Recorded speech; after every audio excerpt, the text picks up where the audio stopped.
Oi, gente, tudo bem? Tô aqui de volta depois de tanto tempo pra gravar um vídeo sobre um assunto que eu tanto amo, inclusive que eu já gravei há muito tempo, gravei em 2016, que era falando de queerbaiting, mas eu falei sobre o queerbaiting de Swan Queen especificamente. Eu tava no começo da faculdade de publicidade. Hoje em dia não só sou publicitária, como eu também faço mestrado, né? Eu pesquiso questões ligadas à representatividade, ao meio midiático, então eu acho que eu tenho mais propriedade pra falar sobre hoje em dia. Eu queria fazer um vídeo, né, mais explicativo sobre esse assunto. E, inclusive, pelo fato de eu estar fazendo mestrado, que é o motivo de eu não estar tão presente aqui no YouTube mais, porque, né, me demanda muito, mas eu resolvi voltar agora porque eu quero falar sobre esse assunto. Então, vamos começar. O que é queerbaiting, né? Inicialmente, já gravei um podcast sobre queerbaiting com a Associação Boreal e já escrevi um artigo de opinião também com a Boreal sobre queerbaiting. Eu vou deixar os links aqui embaixo para vocês poderem acessar. Mas vamos explicar aqui o que significa a palavra queerbaiting. Queer é um termo guarda-chuva da comunidade LGBTQIA+. Então, basicamente, se você é LGBT, você pode se identificar enquanto queer, né? Porque ele vai se referir a todas as identidades que não seguem um padrão heteronormativo. E baiting significa isca. Então, queerbaiting é uma isca LGBT, uma isca que é construída com o objetivo de fisgar esse público para fazer com que ele se prenda a uma determinada produção televisiva. Então, a gente tem alguns exemplos aqui. Swan Queen, né, de Once Upon a Time, a gente teve queerbaiting em Supernatural, a gente teve em Sherlock, a gente teve em Recently on Isles, em Supergirl. Todas essas séries que realmente não colocaram aquelas pessoas, né, que eram do mesmo sexo para constituírem um casal, mas eles colocaram diversas estratégias ali justamente para que as pessoas criassem essa expectativa. Agora vamos falar um pouquinho sobre o que define um queerbaiting, né? Quando a gente fala de Swan Queen, por exemplo, o que a gente percebe? A gente via muitas frases em duplo sentido sendo ditas por essas personagens. Elas dividiam um filho, então ainda tinha essa questão de co-parenting, né?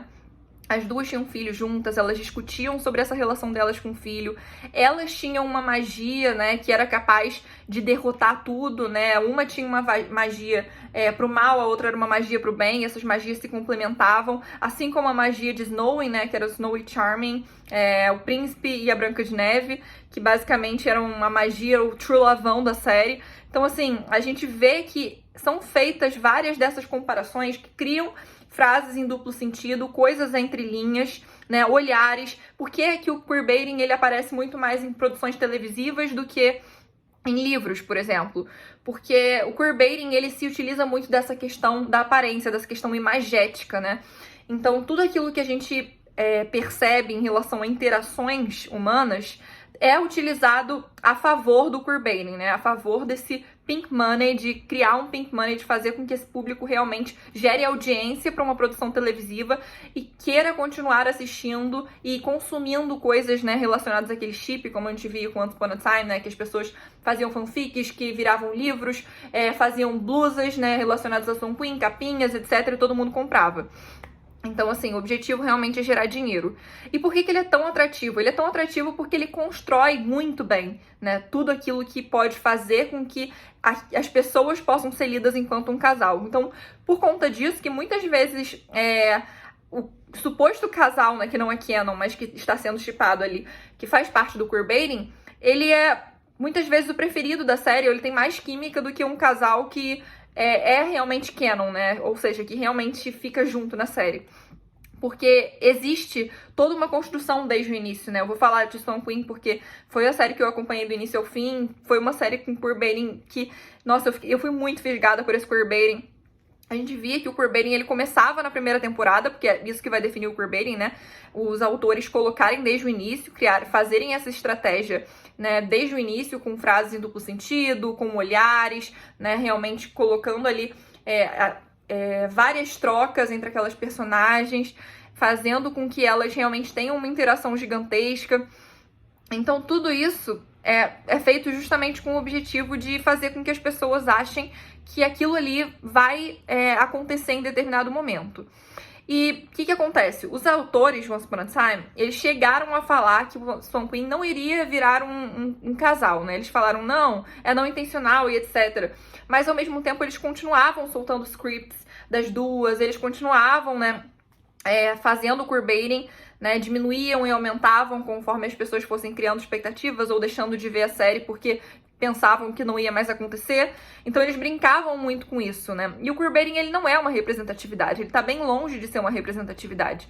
Porque a representatividade, ela é marcada justamente pelo fato de você representar aquelas pessoas fora de um lugar dito comum para elas, né? Então, por exemplo, se Swan Queen tivesse sido constituído enquanto um casal, se elas tivessem ficado juntas, teria sido uma representatividade, porque a gente teria duas personagens mulheres fodas, né, ficando juntas, se constituindo enquanto um casal sáfico, uma delas sendo latina, as duas sendo super poderosas na série, elas duas dividindo um filho, a série não sendo sobre sofrimento, né, por ser LGBT, sobre autodescoberta, e sim sobre um universo em volta, seria uma série de fantasia. Então a gente teria uma super representatividade, porque é um lugar onde a gente não costuma ver pessoas LGBT sendo representadas.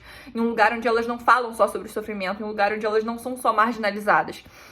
Então aí seria uma representatividade. Mas eles perderam essa chance e fizeram queerbaiting. Então a gente não pode dizer que a gente tem uma representatividade. Muito pelo contrário, o queerbaiting, ele acaba sendo negativo para todas as pessoas envolvidas, porque ele cria expectativas falsas em um público que já está fragilizado e que já está louco por representatividade, por visibilidade, porque quase não tem, que é o público LGBT. Ele faz com que essas pessoas passem por loucas, porque normalmente é criada uma dinâmica ali que só é interpretada pelo público LGBT e o público hétero, né, conservador que assiste a série, porque normalmente as séries, os filmes que se utilizam de queerbaiting são séries que fazem isso justamente porque eles não podem constituir aquelas pessoas enquanto um casal, porque aquilo não vai ser bem aceito por uma parcela do público e eles não querem se comprometer com ninguém. E assim, ao mesmo tempo que as pessoas elas são julgadas enquanto loucas, os atores também são impactados por isso, né? Porque esse público que é heteronormativo, ele vai falar, vocês estão criando expectativas em tudo, vocês acham que essas personagens vão ficar juntas porque vocês sexualizam tudo, sendo que na verdade não tem nada a ver com isso, né? Realmente é uma estratégia que é construída dessa forma. E os autores, eles nunca vão admitir que eles fizeram queerbaiting, então eles vão agir também como se as pessoas fossem loucas. E os atores também são questionados sobre isso, né? Era o que acontecia com a Lana e a Jeymoo. Só que a Jeymoo, ela não gostava muito de falar sobre o assunto, enquanto a Lana já gostava. Então criava um problema ali relacionado às atrizes também, né? De cobrar delas algo que não foram elas que pensaram, foram pessoas acima delas, né? Que tiveram essa ideia de trabalhar com essa estratégia. E se a gente for analisar todas as séries que se utilizavam de queerbaiting anteriormente, eram séries que aconteceram mais ou menos foram séries que aconteceram mais ou menos na mesma época, né? Supernatural, Recently in Isles, Once Upon a Time, todas essas séries que passavam naquele período de transição, né? Entre as pessoas nunca falarem sobre ser LGBT e as pessoas estarem começando a pensar sobre isso. Então, por isso que muitas vezes havia o uso desse queerbaiting, né? A Disney muitas vezes foi acusada de queerbaiting, inclusive, porque a Disney, assim, ela tem aquela coisa de ser family friendly, né? Que é um negócio bem complicado da televisão, que eles falam que pessoas LGBT não estão incluídas em family friendly, né? Então, não podem ser consideradas meio que a família tradicional. E aí, eles não querem se comprometer com esse público totalmente, mas ao mesmo tempo eles não querem perder essa audiência, porque eles sabem que é uma audiência que dá dinheiro e que tá louca por representatividade. Então, eles vão fazer ali de tudo para que as pessoas, elas achem que aquelas personagens vão ficar juntas. Se vocês querem ver um exemplo de queerbaiting, eu vou deixar aqui embaixo também o link do meu vídeo Reading Between the Lines, que mostra exatamente, lendo entre linhas a tradução, exatamente várias cenas de Swan Queen em que as personagens, elas tinham frases em duplo sentido, tinha uma troca de olhares bizarra, para vocês verem como é o queerbaiting e como ele assim, violento, né? Porque ele cria uma expectativa que é falsa. Então, não é nem um pouco legal isso. E pra gente ter uma ideia de como acontece o queerbaiting, é só a gente pensar assim, se um dos personagens ali envolvidos fosse hétero, né? Ou fosse hétero não, fosse do sexo oposto, né? Se a gente tivesse duas pessoas de sexos diferentes, aquilo ali seria um casal? Provavelmente sim. Pensa se a Emma fosse um homem, ou se a Regina fosse um homem. Com certeza aquilo ali seria um casal. Com certeza. Não tem nem o que discutir. Então a gente já pode ter uma grande ideia de que aquilo ali é sim queerbaiting. Uma outra coisa que eu queria falar também é em relação ao queer coding, né? Queer coding, queer eu já expliquei o que é, coding é código. Então basicamente a gente tá falando de um código queer. o queer coding, então, a gente vai estar falando sobre algo que eu relaciono muito com gaydar, sabe? Quando a gente olha pra alguém e a gente fala, eu acho que essa pessoa é LGBT. É basicamente isso. E aí a gente tem alguns exemplos de personagens, como o Ryan de High School Musical, como a Úrsula da Pequena Sereia, como o Diabo das Meninas Superpoderosas. Todos eles personagens que a gente olha e a gente pensa, talvez eles fossem queer. Porque realmente eles têm os trejeitos, eles têm... se vestem de uma forma que dá pra gente ler assim, né? E eu sei que o queer coding, ele brinca muito com a ideia dos estereótipos, né? Mas se a gente for pensar nessa questão dos estereótipos, a Emma pode ser lida também enquanto uma personagem lésbica. E ela era lida assim, né? Desde a primeira temporada. Então, mesmo que não seja algo muito positivo, no sentido de que, só porque ela não performa muita feminilidade, ela é lésbica. Não necessariamente. Mas tinha toda uma junção de questões, né? A gente tinha o queerbaiting somado ao queer coding, e aí... a partir do momento que as pessoas começaram a reclamar do queerbaiting, a gente viu que o Adam e o Ed começaram a colocar a Emma ali toda submissa, ela começou a se vestir de uma forma diferente, a agir de uma forma diferente. Ou seja, a gente percebe que isso também fazia parte da estratégia deles, né? Eles não simplesmente queriam criar uma personagem mulher que fosse foda, que fosse, sabe, super poderosa e etc. Eles também se utilizavam desse código pra atrair esse público, né? Para as pessoas só confirmarem ainda mais o que elas já pensavam. Assim, o queer coding, ele acontecia muito em uma época também em que as pessoas não podiam falar especificamente, abertamente sobre isso, né? Então, High School Musical, por exemplo, o Ryan, todo mundo tinha uma ideia de que ele fosse gay, mas naquela época isso não podia ser falado abertamente. Então ele foi construído dessa maneira. Tanto que hoje em dia a gente vê que na série da Disney, né, High School Musical, a série, essa nova, tem um personagem que é similar ao Ryan, em que ele é assumido enquanto gay. Então a gente já vê que provavelmente era uma questão do momento em que ele não podia ser assumido, etc. Mas outras séries talvez não seja assim, né? Talvez seja só uma questão de querer atrair o público, né? A gente nunca vai ter certeza da intenção dos autores, etc. Mas a Disney, né? A gente tá vendo que ela tá aparecendo muito aqui, porque, como eu já falei, ela tem esse negócio de ser family friendly e de atingir muito o público infantil, né? Tanto que a gente teve aqueles Segredos Mágicos, né? Da Disney, que foi uns Park Shorts, são os filmes pequenininhos que eles lançam no Disney Plus, que falava abertamente sobre a questão LGBT, já tiveram pais falando que iam parar de assinar e etc. por conta disso. Então, assim, é uma questão complicada. A gente tem outros exemplos.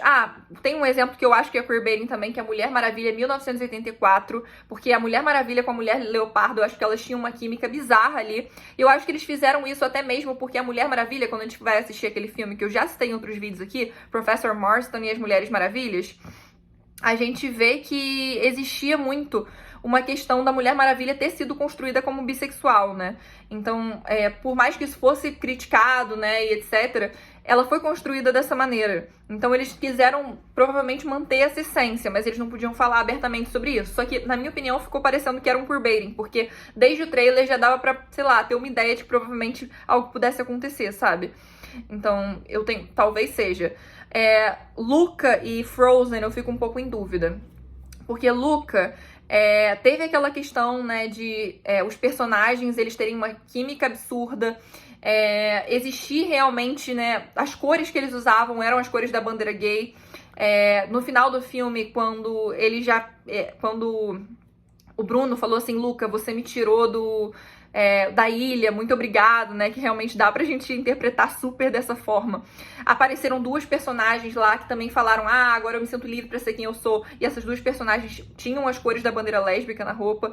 Então, assim, dá pra gente interpretar super dessa forma, sabe? Só que eu acho que acaba sendo algo mais metafórico, pra cada um interpretar da sua maneira, tanto que o autor também nunca confirmou nada, ele não falou que se tratava sobre isso. Então, se você interpreta dessa maneira, ok, mas você pode interpretar de outras maneiras também. E Frozen teve muito aquela coisa das pessoas pedirem pra Elsa ter uma namorada, né? Então, assim, eles acabaram colocando a Elsa interagindo com uma menina em Frozen 2, mas foi uma cena bem pequena. Então, assim, ela não começou assim, né? A Disney não criou a Elsa dessa maneira desde o começo. Foi mais uma expectativa do público e talvez eles tenham botado essa interação como um fanservice. Então, eu não acredito que tenha sido queerbaiting. Mas o que vocês acham, gente? Me digam aí, que eu tô ansiosa pra saber a opinião de vocês. Espero que vocês tenham gostado do vídeo. Eu tentei falar muito rápido, meu Deus. Espero que tenha dado pra entender. Mas é isso. Um beijo grande pra vocês.